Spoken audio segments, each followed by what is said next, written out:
me know. Want some, get some. How about those friggin' Pirates? Yes, I am a pirate. You have to go with the Pirates because, of course, they have cannons and everything. It's a pirate's life for me. Be proud of who you are and what you are. You're Pirates. It is a first down. Pirates. Because when you're at East Carolina, you go for it every time. Or you don't coach at East Carolina, you don't come to East Carolina, you don't play at East Carolina with a weak heart. Write it. I think I've ever been in a building as loud as that was. It was deafening in there. We will get to Omaha. I can promise you that. Painted purple all night long in Eastern North Carolina. You're watching The Sports Objective, the podcast for Pirates.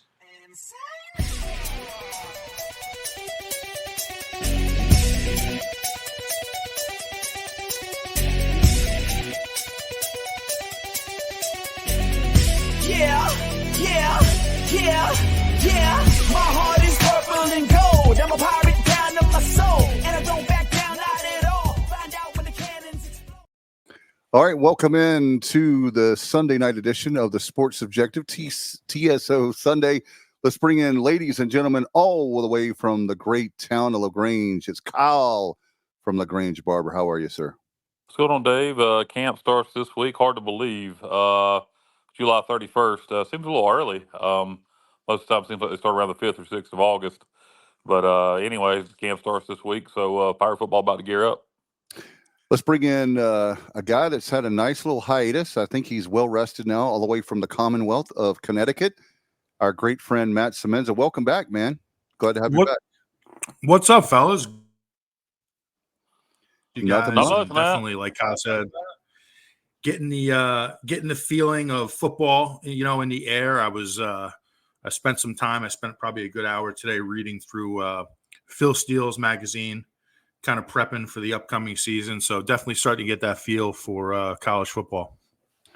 No doubt, guys. In fact, we'll talk Media Day. We found out this afternoon, guys, is Monday, August. It's a Monday, not a Saturday, August the 19th at 10 o'clock at Talmadge Tower.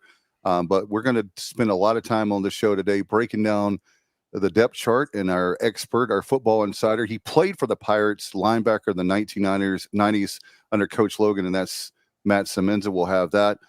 Guys, a couple roundtable notes really quick before we dive into that real quick.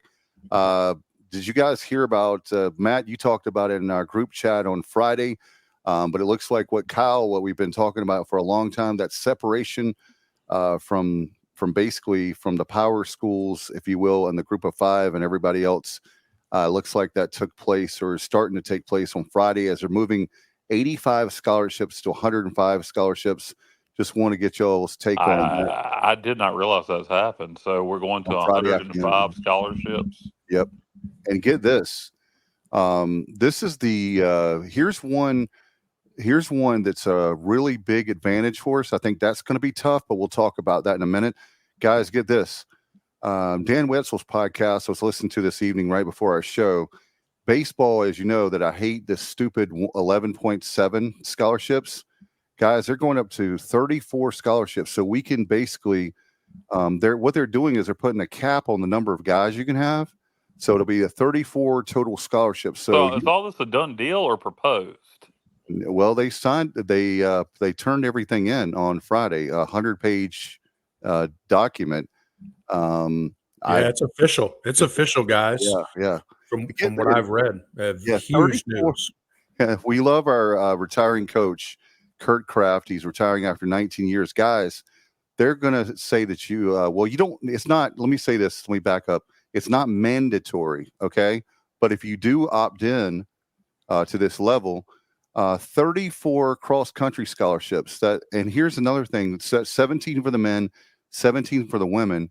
And Matt, we were talking about cutting sports, but here's another thing. Yeah, this is going to start the separation. I mean, I don't see how most so-called group of five schools, particularly in the NIL era, are going to be able to compete. I don't know that going from 85 to 105 in football is that big of a deal, but the other sports, what I think going from 85 to 105 is probably going to do, Matt, see if you agree, Dave, also, is a lot of these high school athletes aren't being recruited as much. I think this gets more high school players back into into the FBS level, because a lot of those guys are going to FCS now, and then trying to play their way up because of the portal.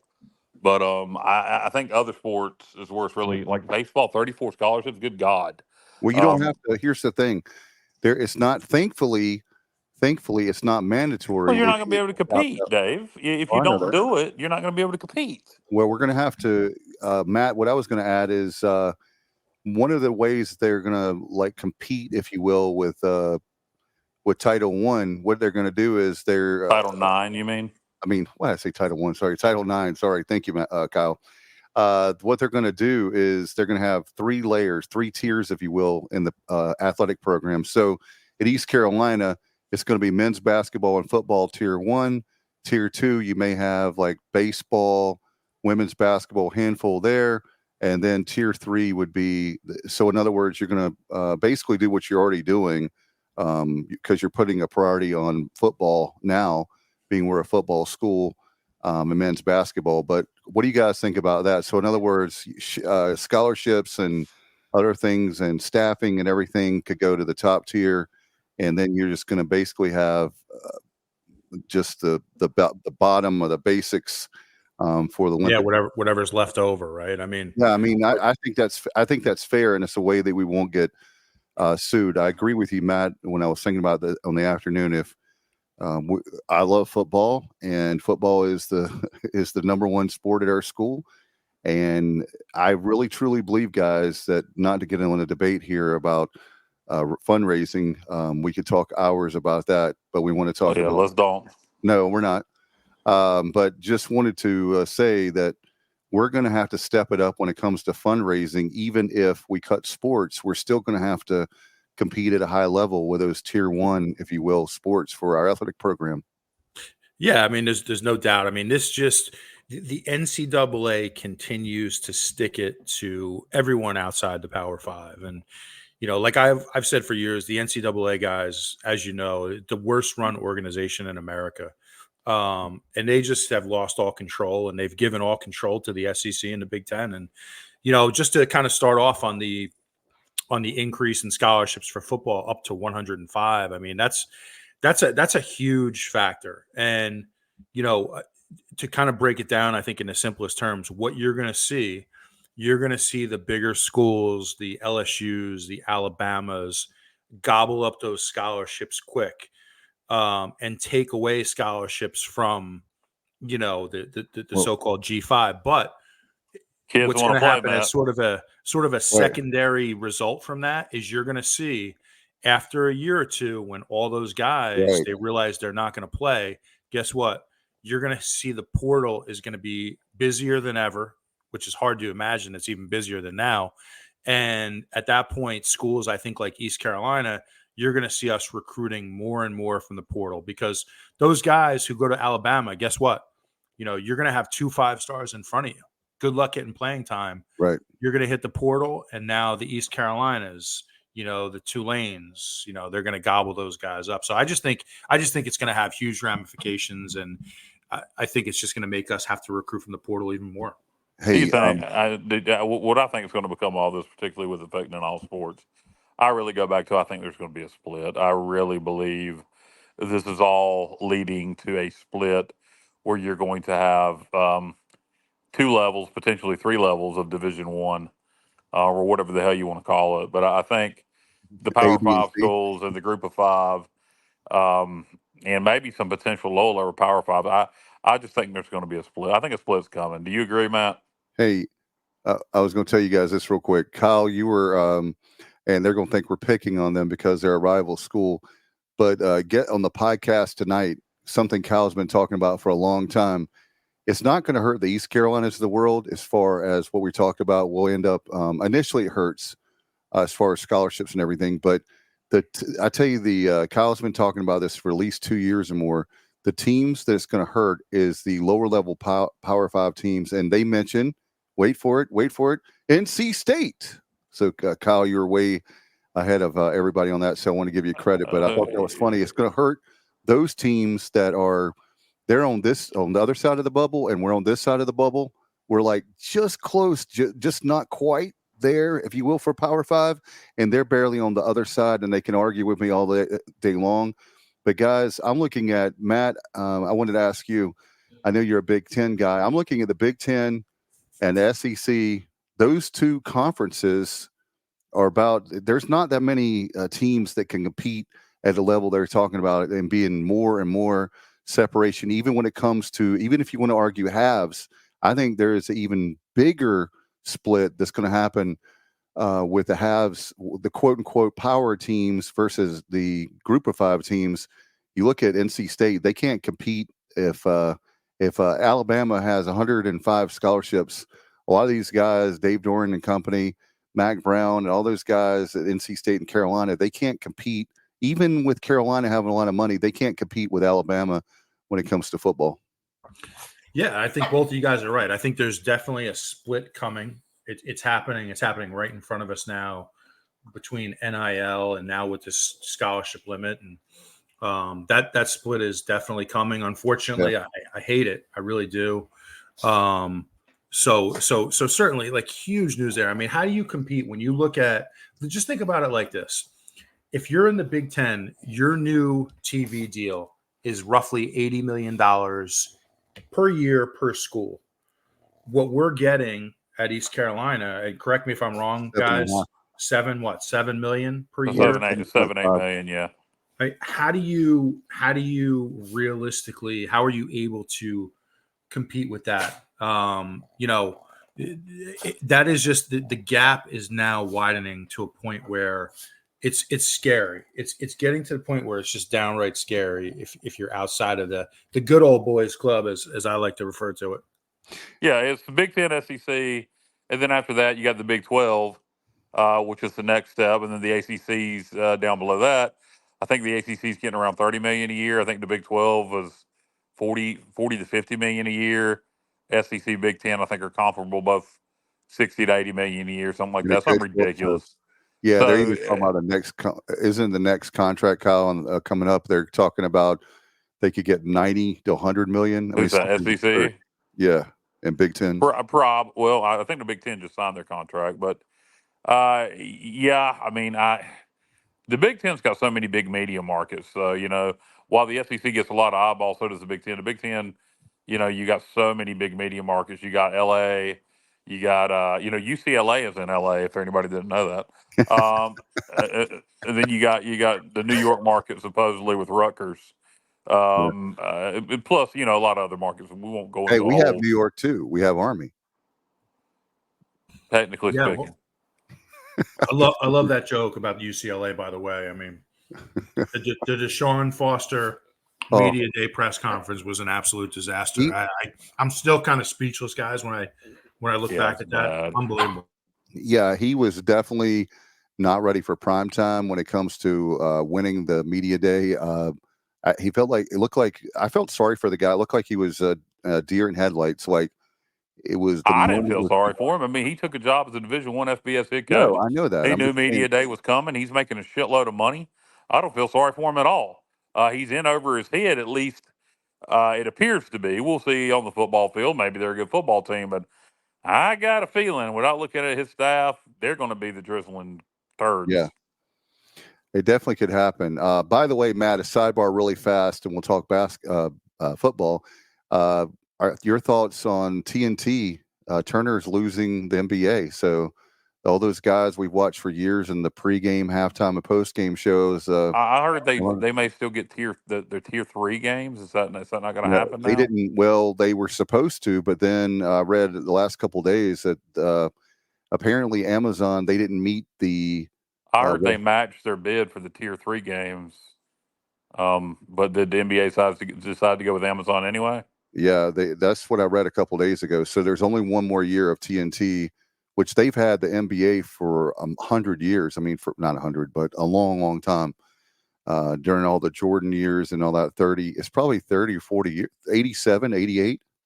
We were in high school, right, Matt? Somewhere along in there that TNT's had NBA. So just speaking of TV contracts, I had to throw that in because my son and myself were big on the NBA. I know that Kyle, I love you. I know it's not your favorite, but Matt with the Knicks now doing better. I know you'd probably like to see him on TNT even more.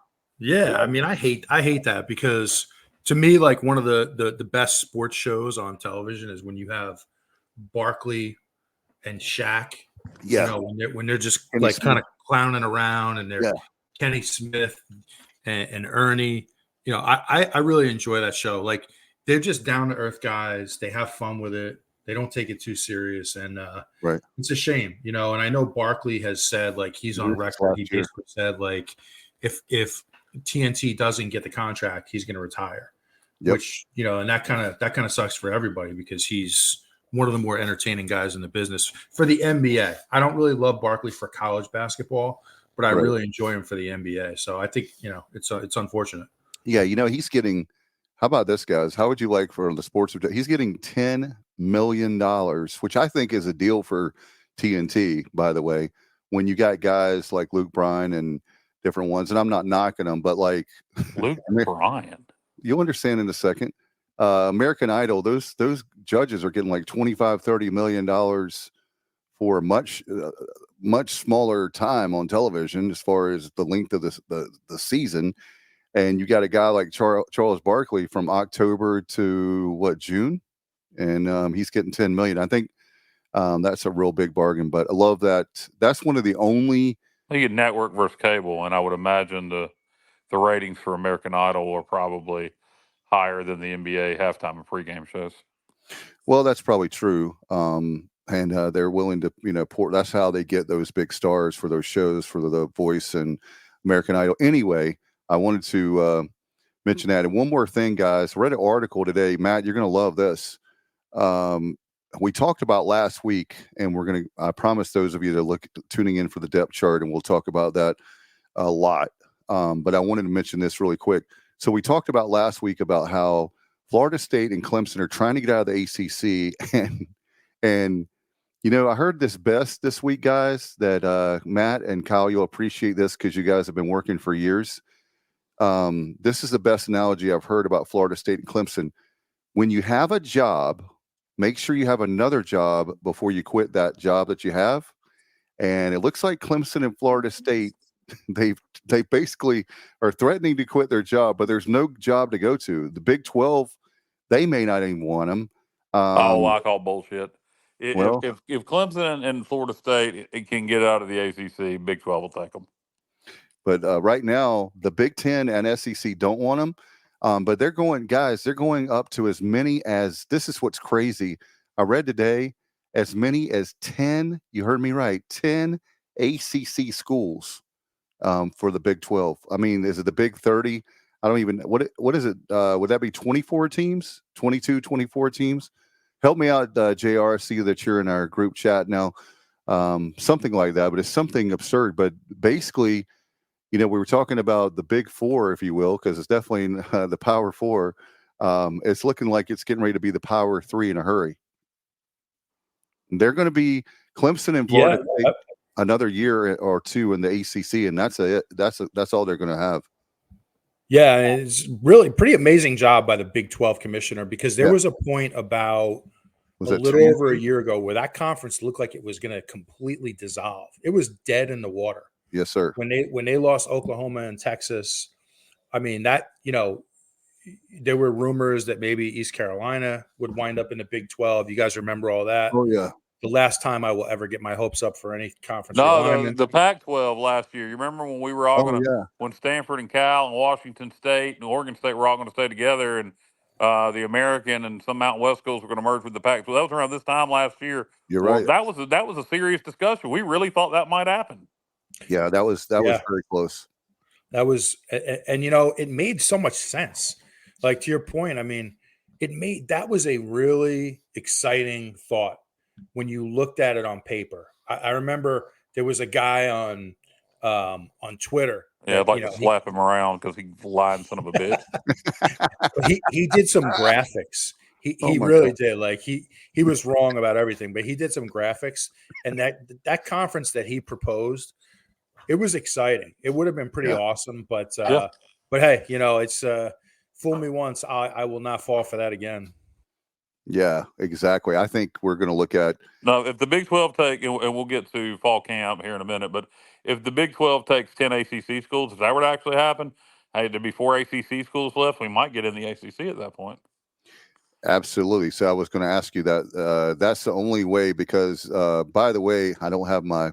There's, I believe it was 8. I sent it to you, Kyle, but I believe in your text. I don't have my phone right now with me.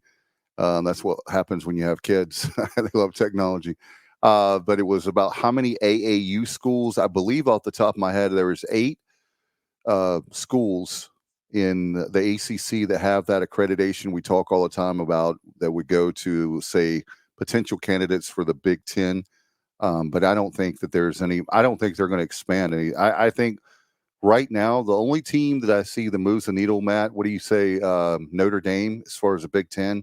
They've been wanting them for years, but even they would have to be pretty much cut out of the playoff or something crazy for them not to do their stay independent. I mean, they're getting ridiculous amount of money for their TV contract, and they've got rich alums everywhere, and they have the subway alums, as they call them, people that are huge fans of Notre Dame across the country that never even went there. So that brand is the only one that I can see really moving the needle for the Big Ten. If they don't take Florida State and Clemson, the only other one that I see is Notre Dame that could really drive their bargain or their TV deal, or if they renegotiate it per se. Yeah, I agree. I mean, Notre Dame geographically is a perfect fit. Not that we've learned geographically doesn't really matter much in college football anymore, but Notre Dame's a perfect fit for the Big Ten. So but the thing is, like, Notre Dame views themselves above any conference from a branding perspective, and with their TV contract and whatnot, I don't know if it'll ever happen. But I think Florida State and Clemson definitely bring a lot to the table. They clearly want out of the ACC, so you don't know what's going to happen there. I don't see really either one of those teams in the Big Ten. If anything, I could see the Big 12 expanding, and they wind up in the Big 12. How about this? Kenneth says, and we'll get your comments, guys, in a little bit for different things. But Kenneth says, welcome to the American, Wake Forest and Boston College. Yeah, I don't think that would be the case. I think if this hypothetical scenario plays out where supposedly 10 schools go to the Big 10, to the Big 12 from the ACC, and you have 4 left, unless the league votes to be dissolved, then I think it'll probably be what happened with the Big East, which became the American, where the 4 left take who they want from the American and keep going. But I don't know how many schools have to leave the league to dissolve it. And 10 may be enough. And in that case, you could see some schools from the ACC end up in the American. But anyway, guys, we all this hypothetical BS and conference expansion and all that, and that's fun to talk about, but I don't know about y'all, but it's about real football time. Practice starts Wednesday. So I wanted to ask Matt. Matt, when you came in, now you got so many guys in the transfer portal, but there is still freshmen coming in from high school. So I want to start there. When do you remember your first day of practice at East Carolina? You as a Division I athlete coming out of high school. What was that like? The acclimation, obviously. That was under Logan. Shit, he did 3 a days, not even 2 a days. So it ain't quite like it used to be. But just talk about that for the freshmen. What a shock it'll be to their system. Yeah, it's a great question. Like, and I actually remember the first minute I walked into the locker room on my first day. I remember like the first guy I saw was Walter Scott walking around, and Walter Scott was a big guy. He was a big dude, And I remember kind of thinking to myself, like, I was coming in at like, 205 pounds. I was like, damn, like that's a Division I football player right there.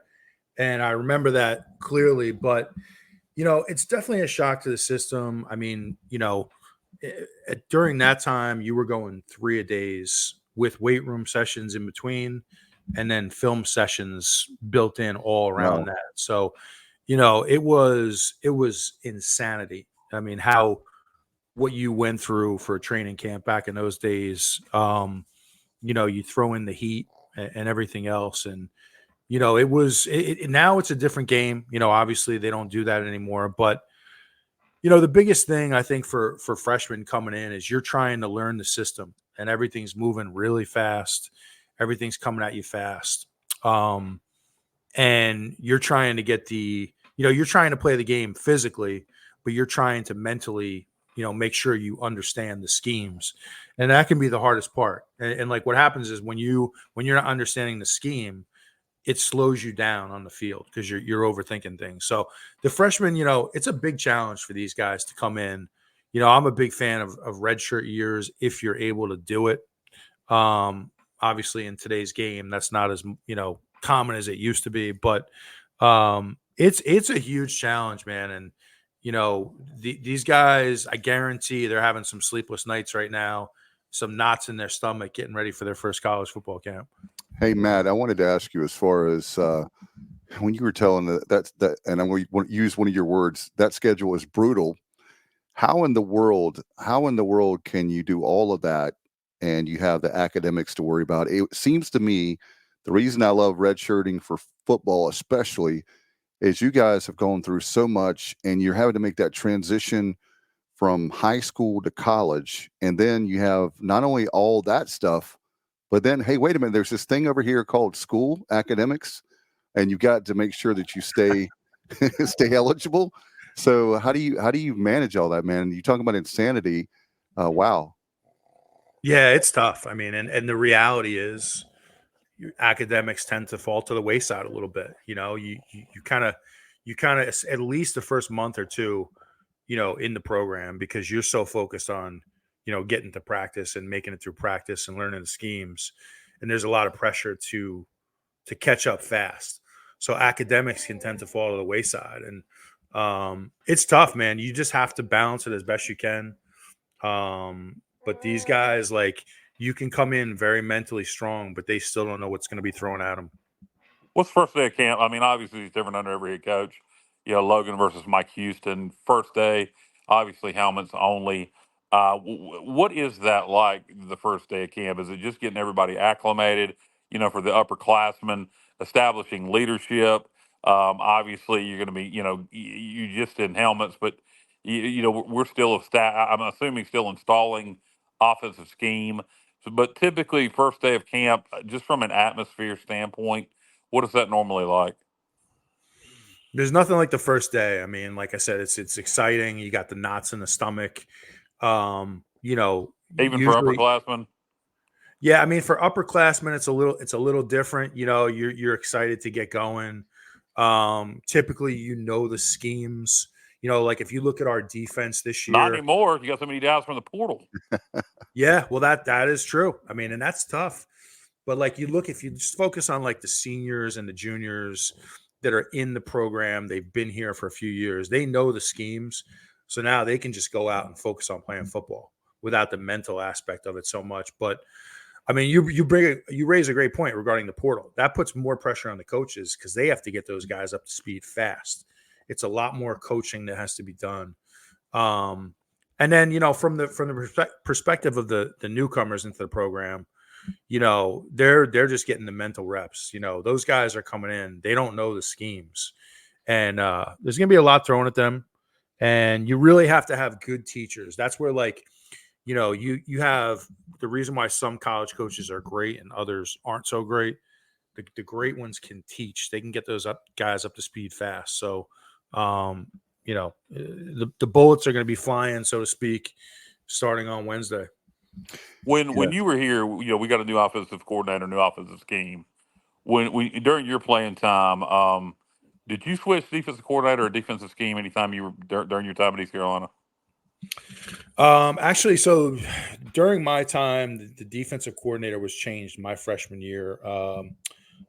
There was somebody who was before me, and I am drawing a blank on his name right now. Can't think of his name, but then Paul Jett came in my freshman year, so I had him all 4 years. Right. So you didn't go through the change. Like, my point was, you mentioned the guys knowing the scheme. Well, you got guys who know the offensive scheme because of spring ball, but really right now everybody's new to this offensive scheme. Yeah, and there's no doubt about it. And like, so having, Blake Harrell in place, people are going to know that scheme. That continuity is great. There's going to be a lot of learning. What you do have to deal with a lot of are like position coach changes. So that can, make things a little difficult year to year. But even as much as they have, like, he's going to be adding new wrinkles to the defense this year. So it's always evolving, it's always evolving. But, that you got to feel great about the defense coming in because you have experienced guys on that side of the ball who know the scheme. Offensively, it's going to be a lot more challenging. New offensive coordinator, 2 new quarterbacks, a lot of new faces, new offensive line coach. That's the side of the ball I think that's going to be, they need to have a great training camp. And they need to be like really just locked into learning the system and getting ready for week 1. Hey guys, wanted to let you know, for those of us that love the preseason and obviously the fall camp, as Kyle mentioned, camp starts on Wednesday morning at 9:40. Good news here, Kyle and Matt, is that Houston likes those morning practices, which means we probably will be able to get as many. I say that, and not to jinx them, but as many practices. It looks like I checked the weather, guys, for the next 10 days. No rain in the forecast. So we hope that will stay the same. But Monday is like Kyle talked about. The first 2 practices are helmets. That's Wednesday and Thursday morning. And then Friday afternoon is shells. And Saturday we get to talk to Coach Houston. Kyle, if you want to come over, that's Saturday afternoon. In fact, it'll be 3:40 to 5:50. So that right at 6 o'clock, we'll talk to Coach.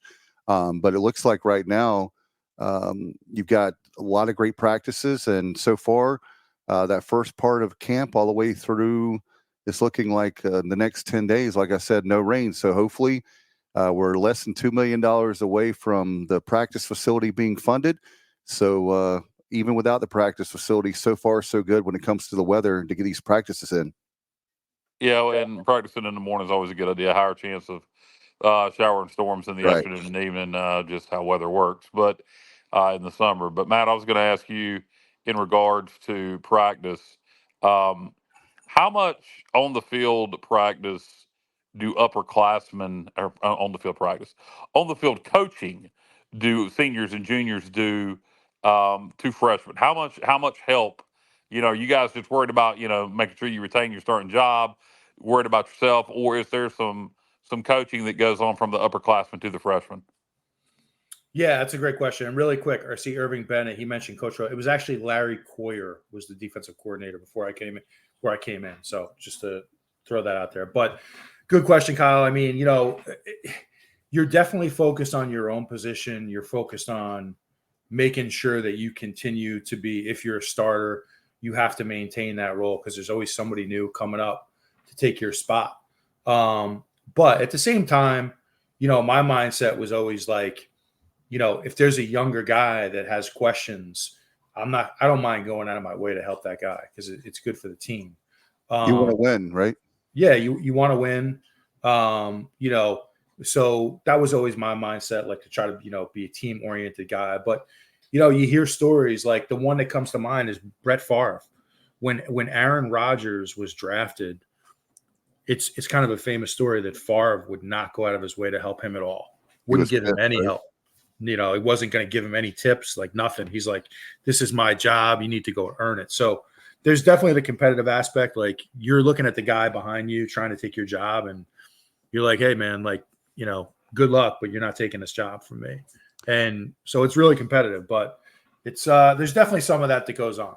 And one thing I had a question, I know Kyle, maybe you're going to ask it, but when it comes to conditioning, I know that there's a big difference between individual workouts that you're doing, and then you have like the summertime with now Big John. Of course, we had Coach Connors back in the day, but how much is that where like guys, like are the guys really rusty and in bad shape, Matt, coming into fall camp? I know it depends on the individual, but as a team, did you see like some teams you played with that y'all looked great in the first practice as far as conditioning, and then others not so much? Yeah, I mean, I can tell you guys that like if you come into fall camp out of shape, there's something wrong with you because you've had all summer, you've had the whole off season to train. And if you come in out of shape, you have a personal problem in some way. Like you're just not working hard or you're not dedicated because, especially when you have a guy like Coach Connors, like we came in shape, we were ready to go like from day one. And we were thrown into the fire, right away. And we were ready. And I'm sure it's the same way now. Like you can tell these guys are working really hard. Their conditioning. I don't anticipate any problems whatsoever, like with this team. Like they're going to be ready to go physically. By all accounts, they've had a great offseason in the weight room. I think the big thing is the mental aspect of it, learning the schemes and learning them fast. You have to learn fast. It's going to go by in a blink of an eye. We're going to be lining up for the first game. So, that's, it's you got to get your reps efficiently. You guys want to start with the breakdown? Are you ready, Matt, to do the breakdown of the different positions tonight?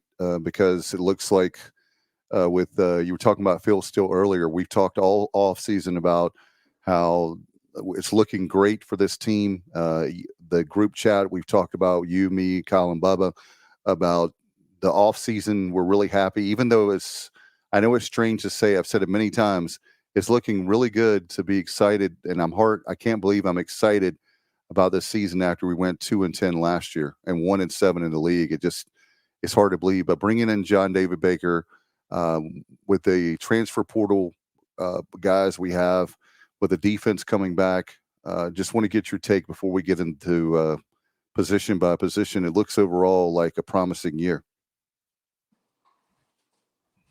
Yeah, absolutely. And, I think when you really look at this team, you feel great defensively. You were able to keep Revel at corner. You have a lot of guys coming back, especially up front on the D line, D ends. You feel really good about what you have there. To me, and I'll throw it over to you, Kyle, I think this team is going to go as far as the offensive line can take them. I think that's the biggest question mark still with this team. I think you brought in two really good talents at quarterback. I think there's going to be a major competition here in camp, but I feel like we're going to come out of that with good quarterback play. To me, it's going to go as the offensive line goes, and that's the biggest question mark with this team. Well, I'll kick it over to you, Kyle. Yeah, the O-line, while they weren't very good last year, they didn't have a quarterback. And the O-line coach and Donnie Kirkpatrick, from what I hear, really did not get along. That O-line has a lot of experience.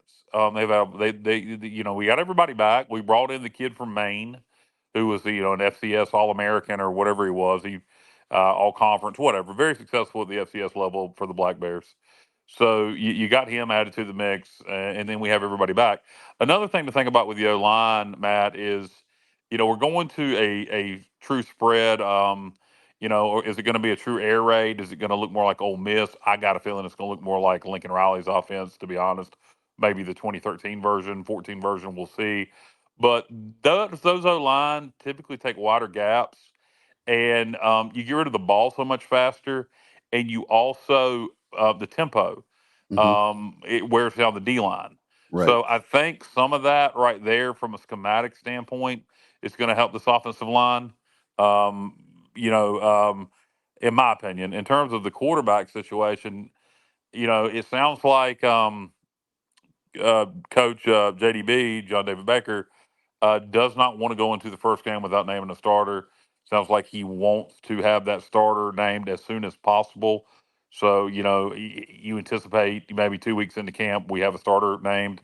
Who knows? It's going to be key to manage that situation properly, because you don't want to lose either one of those guys in case one goes down, whether it be Hauser or Garcia that wins that starting job. But I do think there's some things with this O-line that, and I like our new O-line coach. He's got a great resume, great reputation. But I do think there's some schematic things that are going to help this offensive line. Matt, have you thought about that? No doubt about it. You're absolutely right, 100%. And I never wanted to go away from the Lincoln Riley up-tempo style of offense. I always felt like trying to implement a power running scheme here was not going to work out at East Carolina. Right. So I love this move to go back to a more up-tempo spread attack. And I think, to your point, I mean, there will be wider splits on the O-line. The ball is going to come out faster. I think just from a scheme perspective, it's just going to look a little more efficient for East Carolina. I think I never felt great about the offense we were running last year. Just never got a great feeling about it. I think this scheme will fit us. I think we can recruit to it. And I think we've done a pretty good job in the offseason recruiting to it. So I think we're going to look very different offensively. I think where my main questions come in, right? When it's 3rd and 2 and you got to have the first down, or if you're in the red zone, right? And you got to have a touchdown, you have, let's say, 3rd down, 3rd and goal from the 4-yard line. Can your offensive line give you enough to get over that hump? That's to me where it's like make or break. And, we'll find out. I mean, we do have some pieces. We do have some experience. We also have some new faces in there. So, hopefully those guys can get it done. Hey, Matt, I had a question for you and Kyle.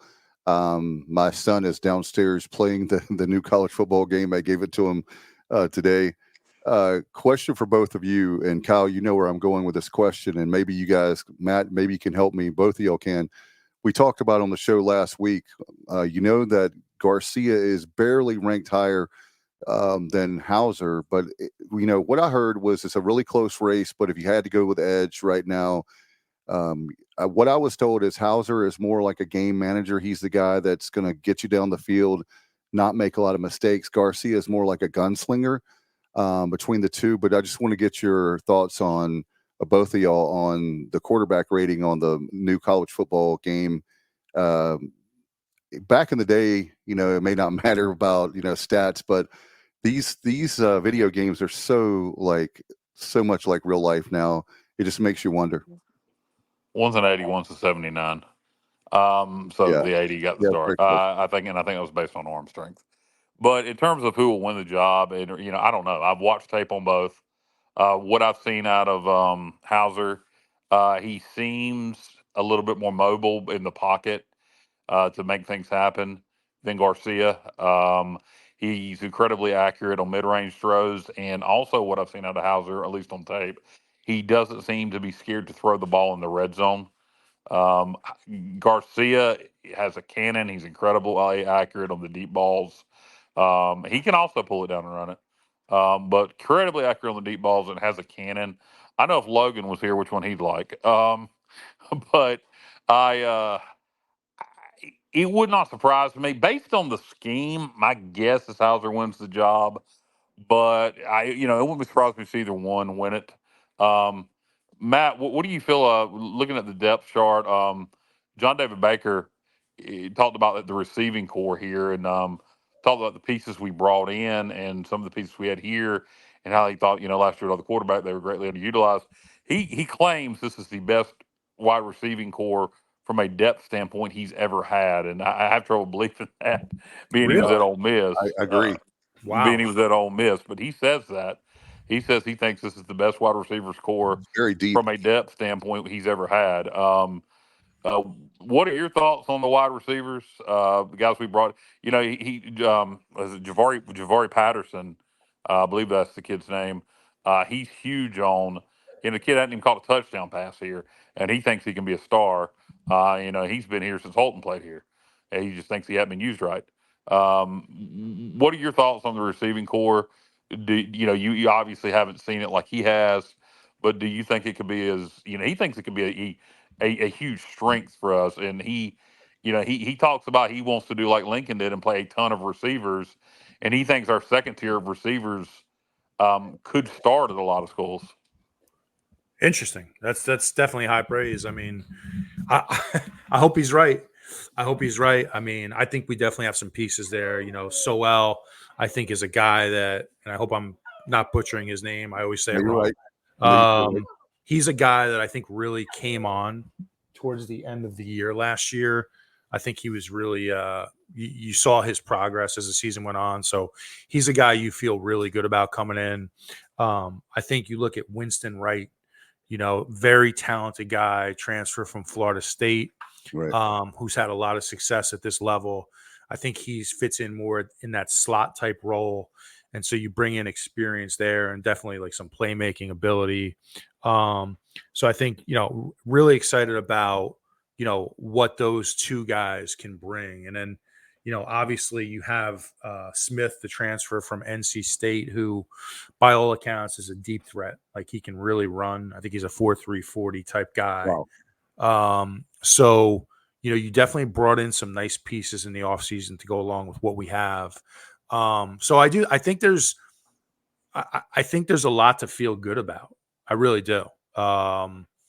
Now you got to go out and make plays on Saturdays, but I feel like we are light years ahead of where we were last year at this time.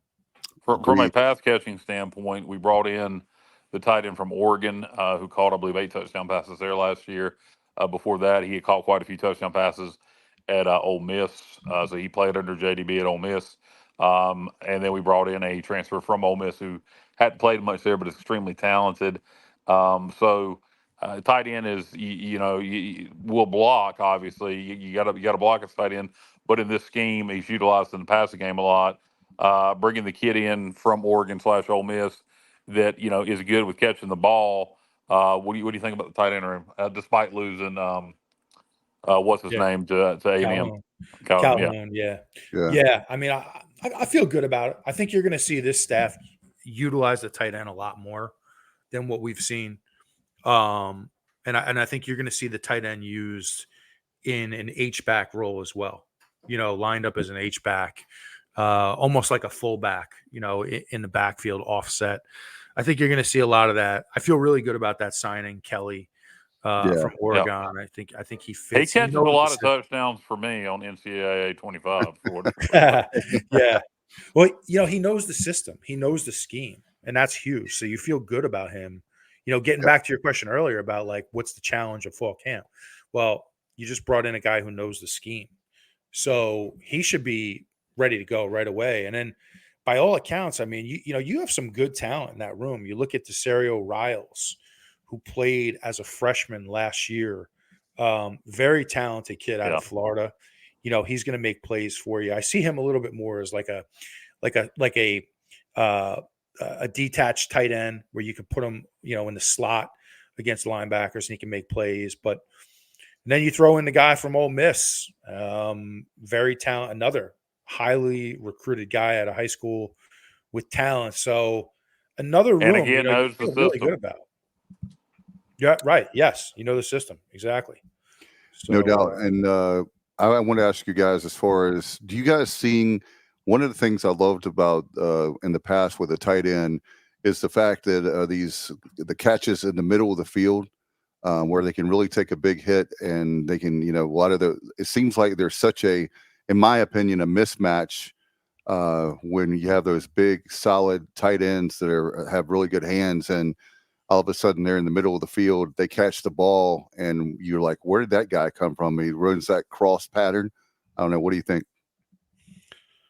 Well, we've had some great ones at East Carolina over the years. Yeah. We really have. And you saw the impact they would make on the field. So, yeah, absolutely. It's awesome. I mean, you have that big target, a physical target who's tough to tackle. It's tough to tackle a guy who's 250 pounds in the open field. So I love utilizing the tight end. And I hope we do a lot more of it, and I think we will. Stevie says, "What's up, guys?" Stevie Fly. What's up, Stevie? Welcome in. And what's up, Stevie? Robert's saying the running back transfer from Penn State might end up being a nice surprise as well. Do you guys want to talk running backs now? Yeah, absolutely. You got, Rajay missed fall camp or the majority of spring practice with an injury. He'll be back, knee injury. It wasn't his knee injury. It was something else. His second year off the knee injury. Rajay, this needs to be his year to live up to what we saw as a freshman early on in the sophomore year. One thing I find interesting about Rajay is he can catch the ball really well. And in this offense, that could be a huge attribute for him, Yep. his ability to catch the ball. You got Bond with a lot of speed. I could see him doing well in this offense. Would like to see him be able to catch the ball a little better with that speed he has. But and then you got Gunn Jr., a little bit more of a power back, and then you got the kid from Penn State, who I don't know much about, but Penn State normally don't recruit slacks, so he should be a talented kid.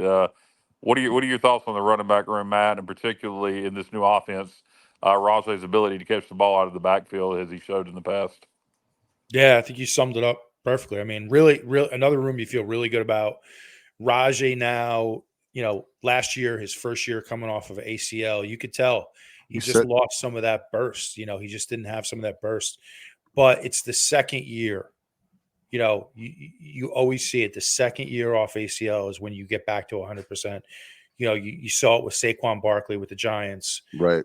All these guys. So I expect Raji to have a great year. I think you're going to see him with his burst back. I agree, man. I like to utilize his skill set catching the ball out of the backfield. So you feel really good about him. Bond, obviously, he's the game breaker. He's the guy. By the way, I love him on the game, Dave. On the college football game, I use Bond a lot. Okay. I throw him screens and I get him the ball in space, but he's the home run hitter. I mean, you got to get him. I feel like you have to get Bond 10 to 13 touches a game. Touches, whether it's running the ball or utilizing him out of the backfield, catching the ball on screens. I would even spread him out and, use him to stretch the field a little bit with his speed. But you feel great about him. Gunn, another talented guy who really didn't get much run last year. He was a little nicked up, wasn't he, guys? From what that was the issue with it. He had a little bit of an injury. I can't remember what it was, but that hurt. No pun intended. That hurt him last year as far as playing time. He just didn't have. There was something going on there last year. But I like Gunn a lot. Chuck just said that. I agree, Chuck. I like our running. I think our running back room. You could argue, but it's going to be a strong argument between the running back room and the tight end room, and the third one to mention, guys, the defensive line. Those three position rooms are the ones that you can make a strong argument, in my opinion, on between those three. What do you think? You guys are the football experts. Well, according to John David Baker, our receiver room is our best room on the offense, so I'll take his word for it. On defense, our D-line room is solid. We have a lot of depth on that D-line. It ain't going to be like the 08 D-line where you got multiple or 09 D-line, rather, with multiple NFL talents, from, C.J. Wilson to Linville Joseph to, so on. It's not going to be like that, but what we have is a lot of talented Division One D linemen with a lot of playing experience, and there's not a lot of drop off from the first team to the second team. I think we're extremely deep on the D line. I think we'll be able to sub guys in without very little drop off. I think our D line will be the strength of the defense. They're particularly good at stopping the run. We need to get a little bit better at the pass rush, but we should be really good up front with stopping the run. Yeah, I think that's our best room. When I look at it, like if you were to ask me my opinion, I think that's our best room. I really like what we have defense. Yeah, defensive line, defensive end. I really like it. I mean, you look at Deontay Johnson. You look at Morris. It feels like Morris has been here for 100 years. But man, he's a warrior. I mean, he's just a warrior. He shows up. You look at Lampley. I really like Chad Stevens. I mean, he's a baller. Yeah. He's a guy who really came on last year. Very underrated, right? Very underrated player. You have some dudes in that room. You really do. You bring in another defensive tackle from Ohio State, McKenzie. You now bring in an edge rusher from Louisville, Craig. So you have guys, that hopefully, to your point. Now, I agree, Kyle, 100%. We've got to find the guy who can bring pressure. In a 3rd and 8 situation, you're bringing pressure off the edge. Who can get home and make a play? Maybe Craig can be that guy, but that's a room like we can win with this defense. I'm telling you, we can win a lot of games with this defense because there's plenty of talent there. Guys, if you think about it, I want to put this out there to you. You think about it. If we, in hindsight is always 2020, and this sounds very mean. I'm not trying to be mean, but there was the nicest way I can put this, and you guys I think will agree, there was very little imagination on offense last year. You take the defense of Blake Harrell and you take the imagination of JDB, and I'm telling you guys, we're hearing and Kyle's tired to hear me talk about it, but if the guys that know JDB say that we can put 30 to 35 points on the board every game, if we do that with our defense and we can stay healthy on defense, for example, Phil still may be right to win 9 or 10 football games this year. Yeah, and I'm not tired of hearing you talk about that. If we can average over 30 points a game on offense, which is a big if, but if we can do that, if the defense is as good or better than it was last year, yeah, we'll be a very good football team. I mean, it will be very good. 8, 9, 10 wins, yes. The question is, I do think at some point in the season we will be averaging over 30 points a game. The question is, how fast will that happen? We're going to be clicking. Game 1's against Norfolk State, so let's really go game 2, Old Dominion. Are we going to be clicking, for in that ODU game where we can do that, or is it going to be, the Charlotte game before we're able to start doing that? So I think it depends on win-loss total, how fast that offense clicks. But talking about the depth department, we talked about the D-line. What about how linebacker? good? Yeah, linebackers, we lost some pieces. That would be the biggest question mark in my opinion on defense, probably the linebackers. Matt, you played linebacker. What is your thought on the linebacker room? Another room I like. I mean, I like good. Mike Edwards. I do like Mike Edwards a lot. You look at our middle linebackers, not as big as like when I played. Like we had like 5 middle linebackers who were 250 and could run. Guys like Libiano, Marvin Burke, and Carlos Brown. Big dudes who could run. These guys are smaller in the 220 range, but they can really run. So they fit our scheme well. I like what Edwards brings. We brought in a transfer from Missouri too. I'm drawing a blank on his name, but another guy who I think can contribute there. And we have a lot of youth in that room. When you look at it, I feel like I just sounded like Joe Pesci from. You did a little bit. You did a little bit. Yeah. We got some youth. But, the jersey came out in Semenza right there. I love you, Semenza. I love it. But a lot of youth in that room. But I do feel like we're in pretty good shape there too. And then you look outside. I mean, you have guys like Sam Danka who, Mike Houston raves about him. For a few years, but he hasn't really found his niche yet, in this scheme. And, you look at Kingston McKinstry at the nickel and some of the things he can do and coming up and supporting the run. I mean, you feel really good. You feel really good about what you have. And the thing that I really like about the defense in particular is if a guy goes down, you now have depth behind those starters. So, it's you have a chance to do something really special, I think, on that side of the ball. You remember Houston's first year here? It wasn't – that's the thing that people were saying about D-line, Matt and Kyle, Jalen Price and Alex, those guys. The first string was pretty good, but we had nobody behind them. Do you remember that in 2019? Yeah. I mean, so it wasn't like we had a bad D-line. We just – they can't play – the amount of snaps they were playing. Yeah, and this D-line has been built old school, and these guys have stayed. The staff has built this D-line. We talk about D-line and linebackers. Safety room, we lost some talent. I think we still have talent on safety. The kid's name is I forget the kid's name that we lost. It was a really good run stopper at safety. If somebody can help me out with that. But Matt, what are your thoughts on the safeties room? I think you're good there. I mean, you look at, one guy that like kind of jumps out to me is Omar Rogers, who was a transfer from Elon. And, he was a little banged up last year. But I think he'll contribute much more. He's a reliable guy back there who has a lot of experience. You look at D Nash, who was a transfer from North Carolina. He came in last year, another really talented guy. Yeah, we lost Kyle. And then you have Huff. Huff is another one. So you have a lot of guys. I think whoever wins that job, I think there's some questions there. Like I could see 3 different guys winning that starting job. I do think you'll see multiple guys play there. And then, I did mention McKinstry at strong safety, another guy with experience who you feel really good about. Dude. So, again, depth, on that side of the ball, you feel really good about the depth. They've recruited well. It seems like we brought in 100 DBs in the last few recruiting classes. So, you should be in a good spot there.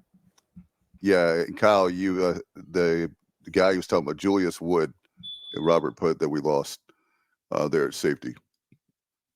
Yeah, Julius Wood, obviously a great run stopper. We're going to miss him, but there are still some pieces there, as Matt mentioned. But we will miss Wood. The question is, I don't know that we have anybody who can come up and stop the run as well as he did. But with a good linebacking group and good defensive line, maybe we don't need somebody to do so much to stop the run from the safety position. But we're solid there. And then in the back end at corner, one of those corners is elite. Matt, what is your overall thought on the corner room? I feel really good with, obviously, Revel is a guy that has a chance to get drafted next year. I thought we did a really nice job keeping him. Yes, sir. We easily could have lost him. He was offered $350,000 to go to the SEC. Is that well, yeah. So according to Igo, he's our highest paid player. I'd like to know what he's making. Certainly not going to be $350,000. My guess is it's north of $100,000 though. Oh yeah, I would think, but credit to him for staying here. So easy to take the money and run, but especially after 2-10 season, right? And you have the SEC calling. Yeah. You would think that he's just endeared himself to Pirate Nation, and he deserves a lot of support from our fan base this year. And but he's been in the scheme. Fan favorite. Fan favorite. He's really solid in this scheme. He brings length. He can run. He can make plays. So he's the guy you really lean on, and I expect him to have a monster year. I could see him being first team All AAC, and somebody that's going to make a lot of plays for us. Johnny preseason All-American, some publications. And I don't mean conference. I mean All-American as an All-American. Yeah. Is that Devon King and Gavin Gibson should contribute as safety as well? Or is it Devin or Devon? Devin King. Devin King. Okay. Yeah. Gavin Gibson, we got him in the portal from Maryland. He's kind of looks to me, I think he's a nickel. I think you'll see him play a lot of nickel with McKinstry. But another solid player. We've had a lot old here. What's great is that used to, like we were talking about, with the lack of depth when Mike Houston got here, and now we're learning about all these players. And thank God for Matt. He's got an apartment. He told us last year in the transfer portal. So, how is that apartment going? By the way, Matt, you've been living there. Hopefully, Chrissy doesn't mind. The portal giveth and the portal taketh, and we see it from both ways. But I do think we did well there. You hate the portal when your guys leave. You curse it up and down. The portal sucks. I can't stand it. But then when you bring in a player, you bring in a Hauser, you bring in a Winston Wright, you love the portal. So, so it's funny how that works, But I think overall this year we benefited from the portal more than we lost to the portal this time around. And Matt, and here's the thing, guys. I'm going to pitch it, but you've got to. I'm giving $50 a month to Team Boneyard. I know Kyle is, but it's we've got to step it up. The reason why we're doing well this year with the transfer portal is we've really stepped up our game. Kyle alluded to that with Sharon Revel. It's we've got to get more money in Team Boneyard as much as possible. I know we've talked about it ad nauseum, but that is the real deal. That is why. And Kyle, you kind of understated, overstated, Dave.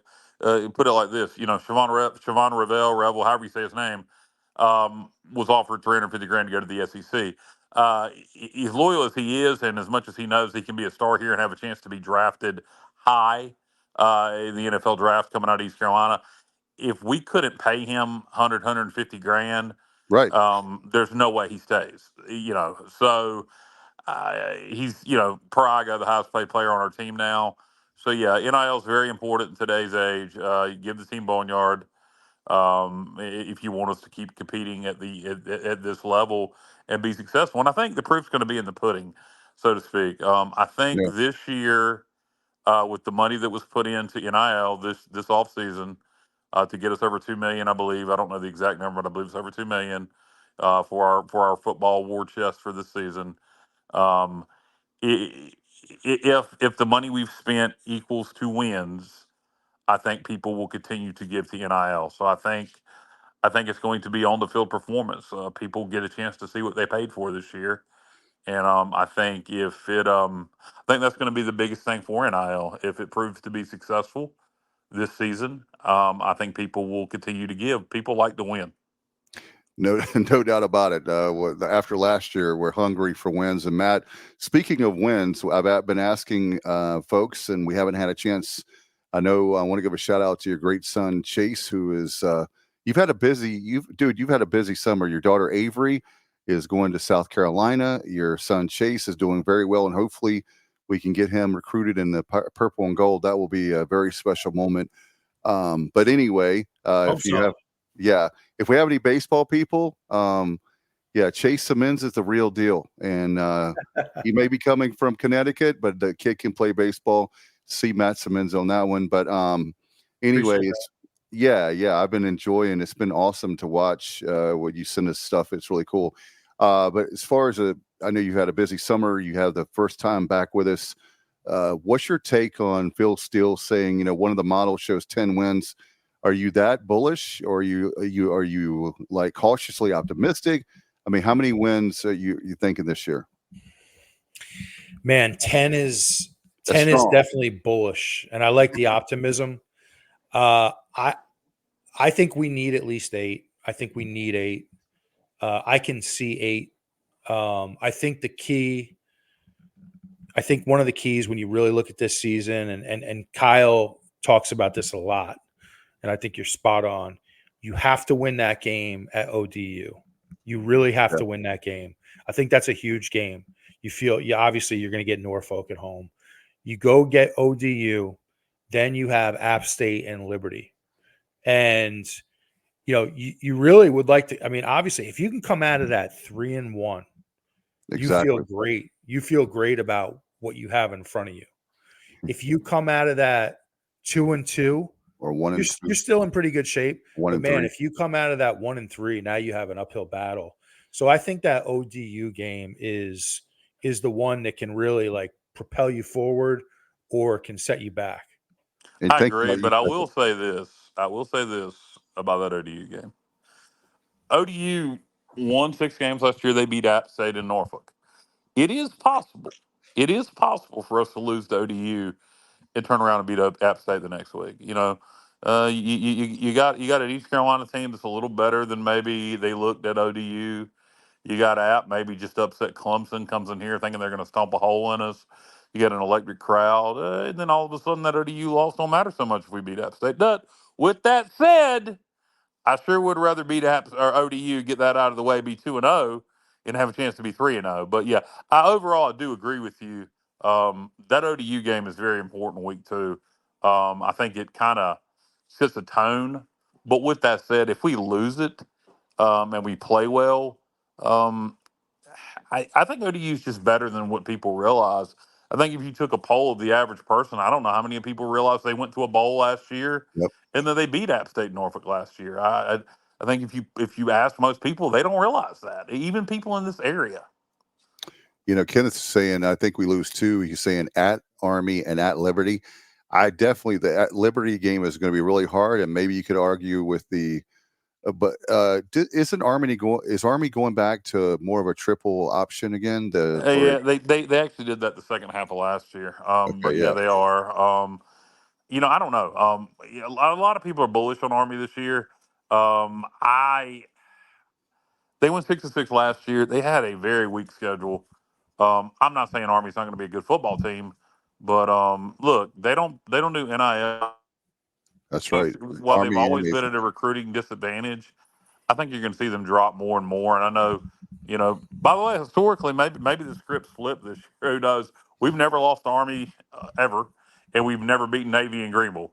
So who knows? Maybe that flips this year. We lose to Army in West Point. We beat Navy in Greenville. Like to beat them both, but hey, if he's right and we lose 2 games and it's to Liberty and Army, I'll take it because that means we're 10-2 and probably playing for a conference championship with the 1 conference loss. Hey, Matt, Robert's asking, is Matt going to the Army game? And then he's asking, being that's in West Point and then any in Dowdy. 100% Army, Robert. That's an awesome place to go. That October West 19th. Point, yeah, West Point in October. That's an awesome trip. I definitely encourage all the Pirate fans to take in that trip. It's a lot of fun. So absolutely Army, and no question, at least one other game, possibly 2. I would love to get there for the app game. I would love to get to Greenville for the app game. I think that's going to be a good environment. So, yeah. Elliot saying, Dave, Florida Atlantic game is on Thursday night on ESPN in Greenville. Then the next Thursday at Tulsa, 2 back-to-back Thursday night games. I think I've mentioned this before. In the 90s, when you were playing, Matt, I used to love Thursday nights for the exposure. We didn't seem to play very well. My memory serves me right on Thursday nights. But anyway, I just my Thursday night games. I don't like Monday night football for pro from the team I pull for because we don't, especially in the last couple decades, we play horrible on Monday night football. And for my college team being East Carolina, Thursday nights used to be special because it used to be the only game in town, and now there's a whole bunch of game on Thursday night, so it doesn't have the mystique, if you will. It's kind of oversaturated in my opinion, and an NFL game on.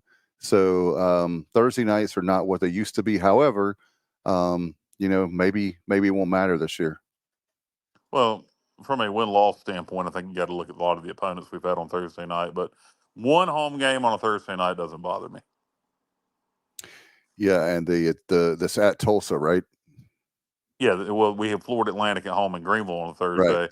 and then one at Tulsa. But in terms, a road game, who cares? But a home game on a Thursday night doesn't bother me. And if you're going to do them, if you're going to have 2 of them, it's better that they're back to back because then you can have them like a normal week at least. Right, that's what. From the first one going into the second one.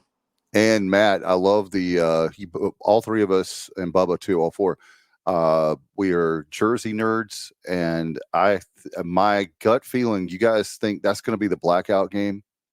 I thought you meant New Jersey nerds. I was about to say we are. Jersey, yeah, I love Jersey. What's wrong with Jersey? The blackout game, Florida Atlantic. What is it? That's in November. Oh, that's right. That's November. Yeah, it'd probably be. It's possible, or it could be. I believe the Temple game's around Halloween. I'd have to look at the schedule. But yeah, Temple or Florida Atlantic, one or the other. We did have a great blackout against Florida Atlantic several years ago when Justin Hardy was around and stomped. That was a Thursday night game. Yeah. So hey, why not keep it going? Florida Atlantic. Brandon's asking, Matt, being the Big Ten guy, have you guys heard any more about the rumor, the Northwestern home and home or a bye game potentially? Have you guys heard any more about that? I've heard nothing more about it since it was discussed back in June. I don't know. That's a good question. It was brought up publicly on 94.3 and then brought up on Hoist the Colors, and really hadn't heard anything else about it. So good questions from Brandon. It's interesting that it was brought up and then went completely quiet, which tells me it might not happen. November 7th. I hope that happens. That would be great. That would be a great home and home for us. It would be something different for the fan base, a team we haven't played, and that I would be all for making that happen. But hopefully it does. And Matt, I was saying, and we were talking about this a few shows ago, getting mid-tier, lower-tier SEC schools like a Vandy, getting the Northwesterns of the world, getting some of the other schools from the Big Ten. I know Kyle mentioned Maryland, which I would love to play. What about you're a New Jersey guy? What about Rutgers? You think that that would draw the need, and also it would help with recruiting, right? Because you're a Northeastern guy that was one heck of a player, and there's a lot of great guys we're leaving on the table. I feel like Northeastern guys, and maybe you could throw in Ohio and some of the maybe Michigan, some of the players in that Rust Belt that are really good football players that we could be recruiting, and going to Rutgers would be smart, in my opinion. Yeah, I've always felt like Rutgers will be a really good series for us. Makes a lot of sense geographically. It's an easy trip. You can recruit those areas, and now Rutgers, I'll tell you, they've come a long way. Their home atmosphere is a lot of fun. It's a good environment. So yeah, I'd love to see that happen, and I think it should. I think that would be a good series. What about, we talked about a team that you played in the 90s that I miss. We talked about Southern Miss, obviously, but what about like Pitt and Syracuse, two teams that are in ACC, but they have good football programs. Maybe I think Syracuse. the problem is they get enough exposure in this area. They're not going to have any interest in playing us. Okay. I wish they would, because those are two games I think that we used to play back in the day that really would we've got to be playing teams. I'll tell John Gilbert, I understand the North Carolina and NC State deal. That'll handle itself, and I give you a pass on those two teams. What I don't understand is there's a lot of teams, and yes, it is harder to schedule than some of the previous athletic directors. I will give you even that. However, there's a lot of great teams that we have out there, like a Pitt, like a Syracuse, Southern Miss, that you were just at as athletic director, that we No, could we could easily get a home and home with Southern Miss. I mean, that's just something that he hasn't wanted to do, probably because one, maybe it ties to their things didn't end so well. Obviously, you got the Brett Favre welfare scandal, and all that Gilbert's name was brought up in briefly. So I don't know. Maybe that's why he don't want to do it. Maybe he doesn't see value because of the distance and travel. If he can play a Sun Belt school that's a lot closer. But I think the fan base would like to see it. I think a home and home, it doesn't have to be a long-term series, just a 2-game home and home and see how it does. I think the fan base would be very interested in it. And that's one we could easily get. Another thing I would do is I would talk to UCF. We always had a good relationship with UCF. Yep. SC, out there in the Big 12, if they would like to play us anytime in the future and continue that series. You got to have some Power 5 conference schools coming here. So. And Vandy would be worth it to have, because Kyle talked about it. What about Vandy? Worth it? Yeah, I think Vandy, even a 2-for-1, because it would be 2 trips to Nashville, so it would be great trips for the fan base. Yes, to go to Nashville, straight shot down I-40. Easy very drive. very drivable. Yep. Great place to visit. And then you get them in Greenville and SEC. Any SEC school, if you can get them in Greenville, I'd do a 2-for-1 with Northwestern also. I don't really want to do a bye game with Northwestern. No. I hope that's not being talked about. But I would do a 2-for-1 with Vandy or Northwestern. It's a different time. And, I know Gilbert's not very big on 2-for-1s, but you got to have some Power 5 teams coming to Greenville. Yeah. Unless there's a split. If there's a split, then it just ain't gonna happen anymore. I'll give you guys 2 I'd like to see. First one you might laugh at, but I like the idea of UConn. Keeping UConn on the schedule. We said Power 5, Matt. A home and home. Oh, yeah. You just want them to come there because you live there. I think it's a nice series. I think it's a winnable series. I think you have that UConn, even though they're a basketball school, but you have the UConn name. And, I agree with you. The other one, guys, that I'd like to see is Georgia Tech.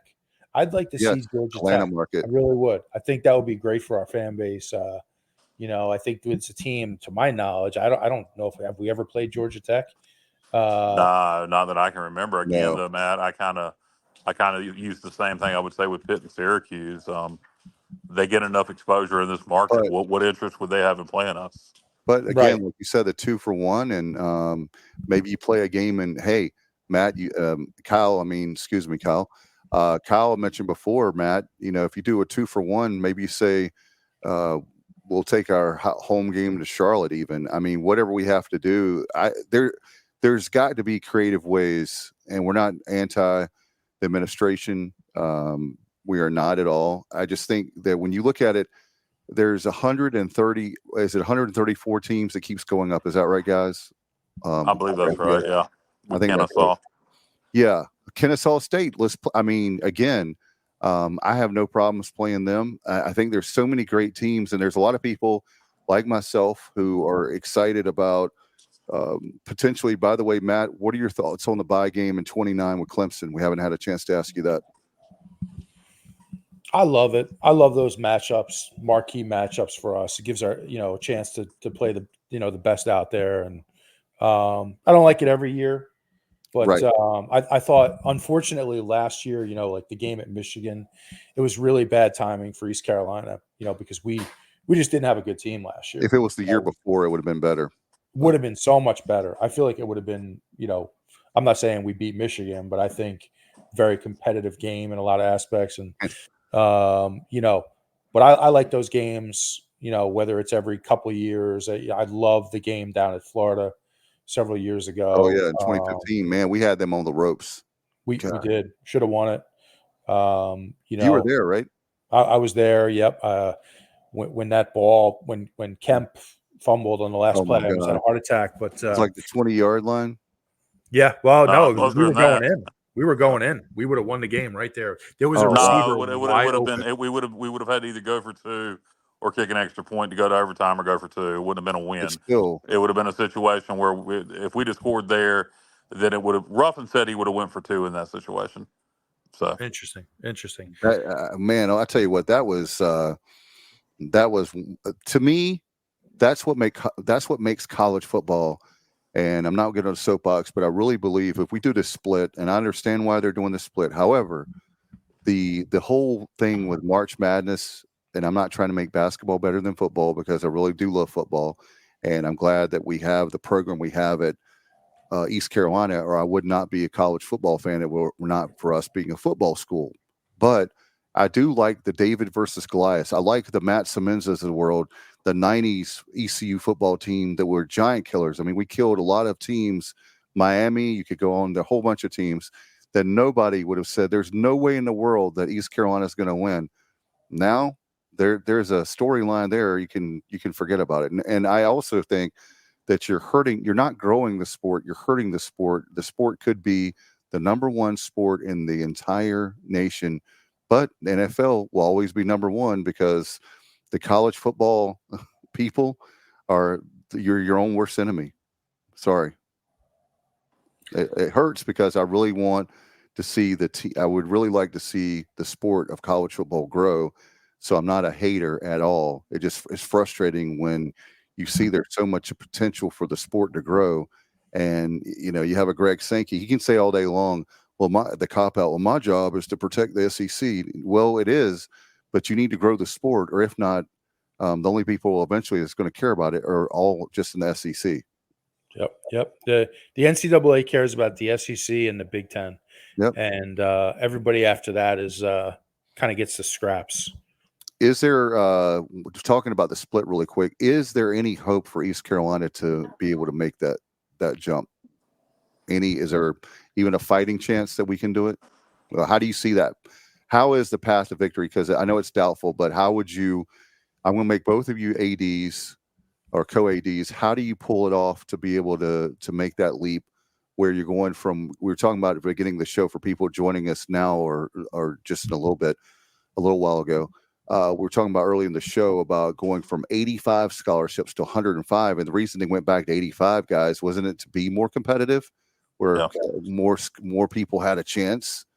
Can we fund 105? I mean, another thing is, Matt, don't you want to hold back on some scholarships? So if I've got a guy that's a walk-on, you see that all the time on SportsCenter. Hey, we gave Matt Semenza was a walk-on, and we gave him a full scholarship this week. And you have that great moment on SportsCenter or on game day, rather. Yeah, I think in football, it's a 20 scholarship increase.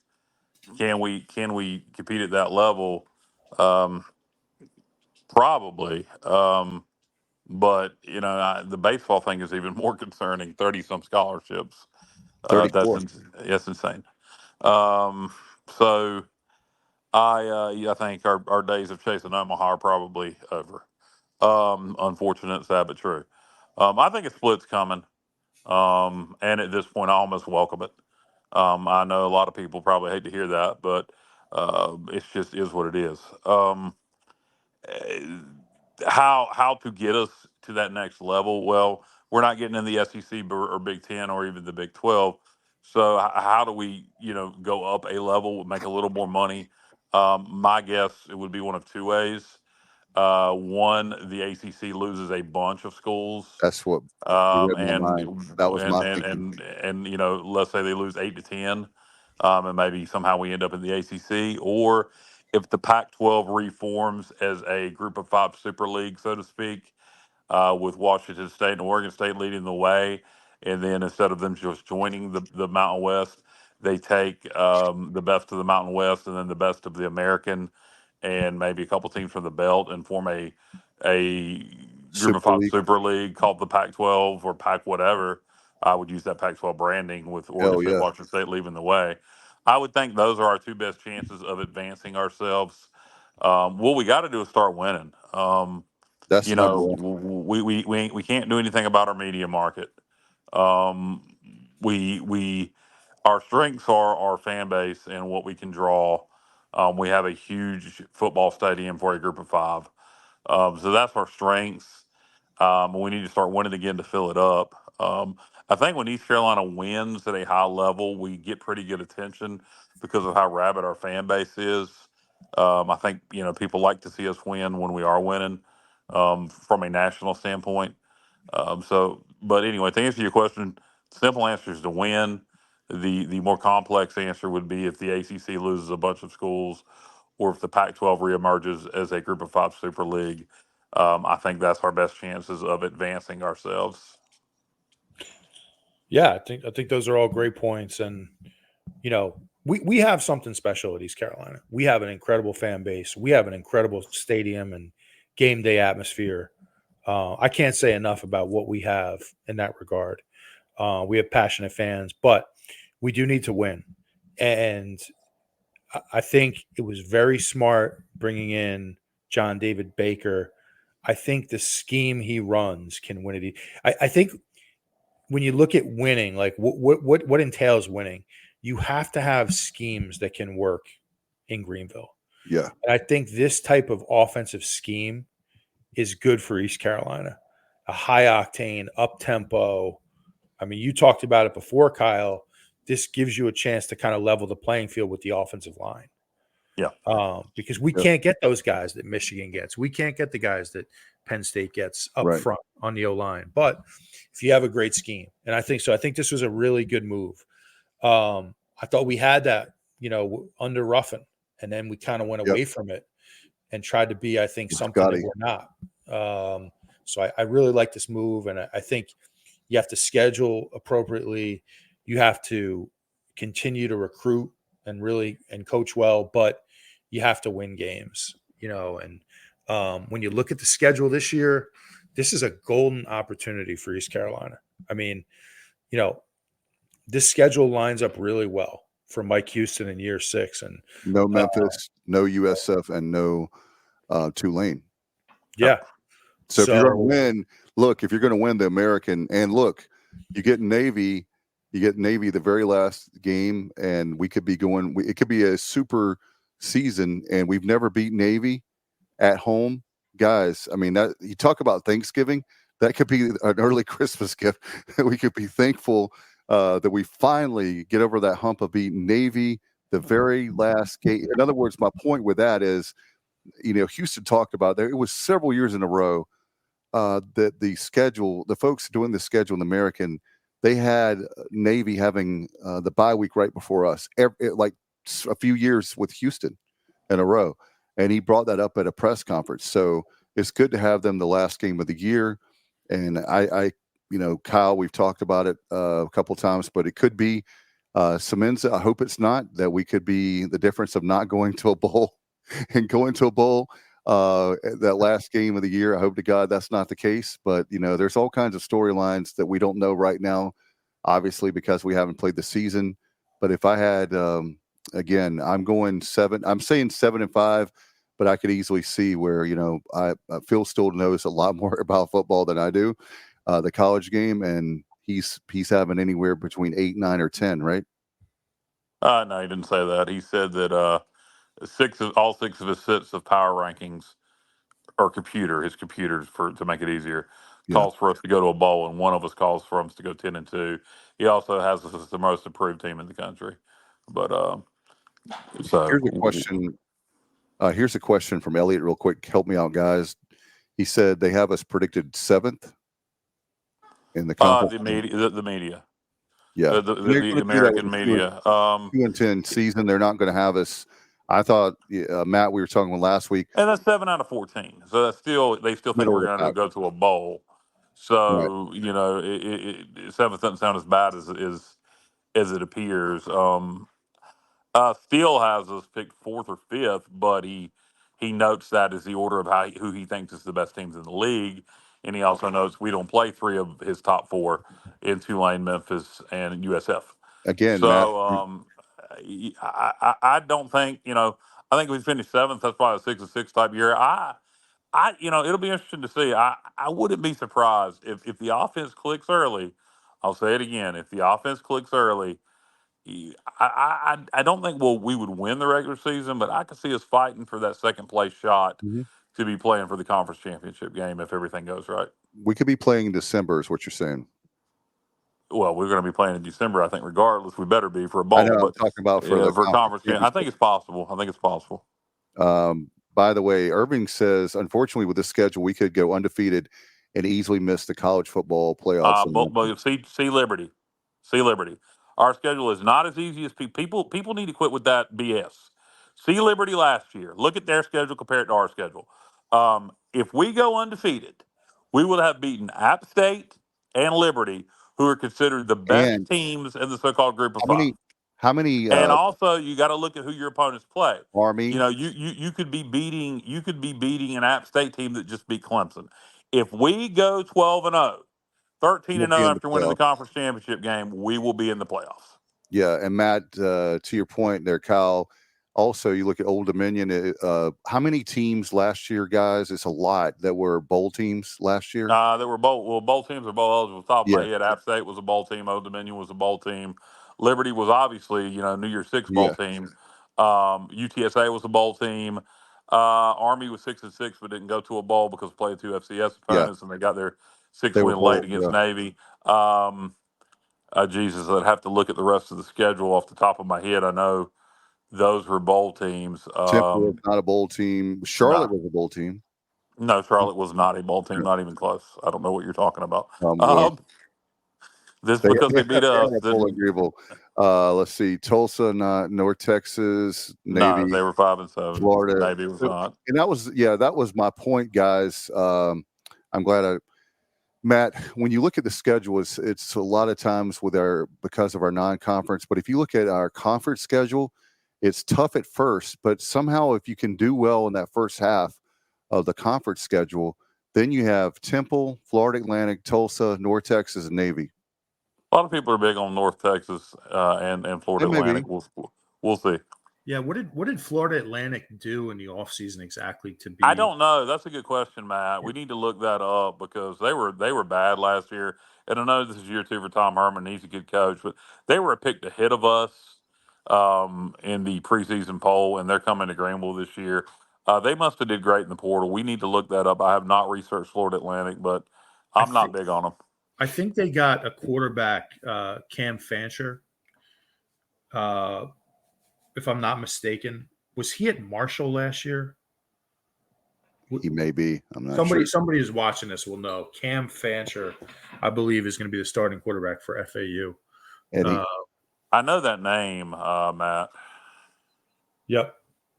I really feel like with the schedule, like we're talking about, you guys mentioned, and I know that Kyle, we're not saying like the must win, but having said that, you look at Norfolk State, you look at ODU. If you win that ODU game and you come home, that App State. John White, by the way, former pitcher for the Pirates under Coach O, he said, yes, it was Marshall. So thank you, John. We appreciate you very much. But that first half of the year, if you somehow can win those first 2 games and you have that App game at home, that place is going to be rocking because you're going to have both fan bases there. You have that game. If you're 3-0 and you go to Liberty, you like your chances at 3-0 against Liberty, even though it's an away game, and Liberty is very, very good. Like we talked about, and they're going to be good again this year. They've got it rolling there in Lynchburg. but I feel good about your chances there. And if somehow the first 4 games you're 3-1, like Matt said, I agree with Matt wholeheartedly. You're looking really, really good. I believe so. Oh, if we're 3-1 if we are 3-1 after our first 4 games, we are in great shape because 2 of those, I think all 3 of those games after Norfolk State are tough. ODU was a bowl team last year, and then we all know what happened. If you don't, you should know what Liberty is. Anybody who thinks, look, we are going to be underdogs probably in all 3 of those games. On the road at ODU, we would probably be about a 1-point dog, 2-point dog. If we, depending on how things go, we'll be underdogs against that. We'll be underdogs against Liberty. So this scenario that the schedule's so easy, I think people are freaking cuckoo for Cocoa Puffs. I think the conference schedule is somewhat easy, but anybody who thinks this non-conference schedule is easy because we don't have a Power 5 school up there really needs to do their research a little bit better. And remember, we were an F and 2-10 team. And check out App State's record over the last decade, and realize they're not FCS and haven't been for a while. And probably check and see what Liberty did last year. By the way, Elliot's talking about Phil still has one of our his projections going 10-2. Yeah, we've talked about that ad nauseum. Yeah, but sorry, Dave, I didn't mean to cut you off No, there. you're fine. Go ahead. You look at App. One of the reasons why they've been so good, and we talked about this earlier, recruiting to your scheme, having a scheme that works for your school. Right. App was smart enough, and they've had a lot of coaching changes over the years, but they've had a scheme in place that works for them, and they've stuck with it, and had a lot of tremendous amount of success with it. So when you look at like what East Carolina can do, I mean, App is what East Carolina was 25 years ago. Exactly. I've been saying it for years, Matt. We need to steal our identity back. I would, that is, and I don't know how many of our players on the defensive side they'd care about it, but transfer portal so much, I don't know how many of our guys would get that. But App State, stole our identity, and we need to go get our identity back. That's a tough game, game 3 in Greenville, but we do get them in Greenville. That's a game that it would be. You want to light a fire under this fan base. Find a way to beat App. Yep. Yeah, and here's another thing I want to say. Look at the job. You don't think leadership matters, and we've said this many times before. But Doug Gillen, okay, Doug Gillen is getting people. How is it that we say we can't get people to Greenville, North Carolina, but you can get teams. A lot of great teams are coming to Boone. And I'm not knocking Boone. I haven't looked at their non-conference schedule, but I will say this. We were say proximity to Charlotte, but proximity to Raleigh really isn't any different from us to Raleigh versus Boone to Charlotte. It's one of it is winning. One of it is winning. You want to play good football teams that don't hurt your schedule. And while App can beat you, it's still a quality win if you beat them. And I think he's a good AD, and I think he does a good job scheduling. And where is the long term? Speaking of that, and I'm going to get off here pretty soon, guys. Even if we don't wrap it up, I got some things I need to do. But where is the long term home and home with App State? That is one that we should have no trouble scheduling. I think both sides want it. So what is the holdup on getting that announced? I mean, maybe it's coming. It has to be because there's 2 games left in the series, and they're both in Greenville. After one in Charlotte, one in Boone, there's 2 in Greenville, one this year and one in a couple years. But we need a long-term series with App State signed here soon. Speaking of Doug Gillen and App State. Yeah, in fact, James is adding to your point. It's basically been the same thing in App since Jerry Moore was there, and absolutely. Yeah, absolutely. They were FCS, and they keep it rolling. And but Matt, guys, again, 134 FBS programs. You have tough times politically with we'll give you a pass or a little bit we can understand as far as the Power 5 games when it comes to ACC. However, I do believe there's a ton of teams in the ACC that would play us, and I think that it's just a matter of building relationships, and we need to stop putting so much emphasis on FCS when it comes to We can get those games. Let's spend more time focusing on getting the games in the bigger conferences, where if you win those games, yeah, you may say, well, it was not the top of the league, but that's what brings people the excitement, right, Matt? With if you have any of the Big Ten games, or you have any of the SEC games or ACC games, and Sun Belt is there's a lot of Sun Belt teams we should be playing in there as well. We're only playing one FCS school a year. I mean, we're playing plenty of Sun Belt schools. I'm not. Yeah, I'm fine. I'm okay with that. I'm just saying. My point is that we can schedule down easily. What I'm saying is those games are easy to schedule. What I'm talking about is let's look at and maybe it's time to reach out again to Virginia Tech. You won't hear when all that mess went down. Try at least try. There's a lot of schools that we're not focusing on for some reason, but anyway. Yeah, and I thought we had a great one. I thought we had a great one coming to Greenville and Boise, who I want to say Boise's preseason ranked like number 18 or 19 this year. Hey, I mean, that would have been a good team to bring into Dowdy Ficklin. Yeah, and we have Yeah, and here's two things. Number one, that's how we fund our athletic department for the most part, is the schedule that we have for the home games. Number one. Number two, we need for everybody in the Ward Sports Medicine building to realize that all the way back in the 1990s, we are a national brand. We are a national brand. We need to act like we're a national brand. And Boise State, you can tell me all you want to about recruiting. Don't you know that when kids when they see us on, like Kyle mentioned last year, BYU, we get the big win, BYU. 2 years ago. 2 years ago. Thank you. Sorry. 2 years ago, we get that big win with BYU, and we're on national television on a Friday night. That was like the old Thursday night games we had back in the 90s. We had Dave Hart. They used to schedule those big games. And yes, I know we were independent, but still we need to do a better job marketing ourselves. But I know I could go on all night about that. But we can do better. And if we're not growing, we're dying. So we need to take ourselves on. I take myself on. Semenza does. Kyle does at work. That's the only way you get better. Is you got to look in the mirror, and we've got to look in the mirror by scheduling, and we got to do it. We're doing a great job with Pirates Unite, but we've got to keep doing that same kind of fundraising somehow, some way, to get those scholarships up from 85 to 105. That's going to be tough, but we'll get it done. Do you guys have anything before we go? So looking forward to practice starting this week, and football's basically here. Wednesday, guys. Matt, you have anything? You're going to fly down on Wednesday to be a part of practice? I guess not. I guess we lost Matt. But anyway, all right. Appreciate everybody so much for being a part of it. Matt, you got anything? Sorry about that. I was on mute. Just like I said, looking forward to the start of the season. I think there's a lot to be excited about this year, and hopefully we can have a good fall camp. Stay healthy. That's a big thing. Stay healthy through fall camp, and let's go. All right, let's get it done. Everybody, thank you so much for TSO Sunday. We're doing it every Sunday night, and of course, football, like they said, starts on Wednesday. And any kind of breaking news, we'll have it at once on our social media. Have a great weekend. Have a great week. Enjoy the rest of your weekend. What little bit we have left. And as always, go Pirates.